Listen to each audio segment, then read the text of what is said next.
दुई नंबर घाटरे बाली माफिया राज शह शह ट्रिप चोरा बाली चालाण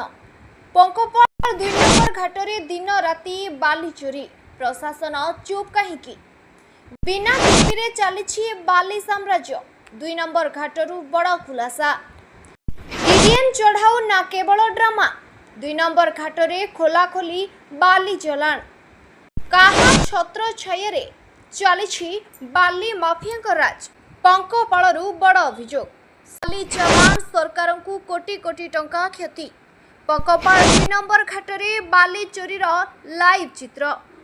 जाजपुर रे बाली माफिया दादागिरी लोके खोलिले गुप्त कथा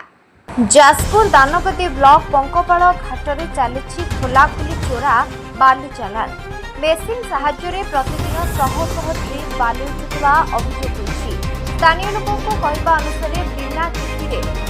बाली राज्य और राज्य बाहर को चालाण होछि। डीडीएम पक्षर चढ़ाऊ होते केवल प्रहसन बोली अभियोग करिसेंति स्थानीय बासिंदा प्रशासन सबु जाणी नीरव कहीं विरोध चली बाली माफिया राज सरकार को कोटी कोटी टंका राजस्व हानि होता बेले केबे कार्यानुष्ठान नेब खनि विभाग ताहाकु नै एबे साधारण प्रश्न।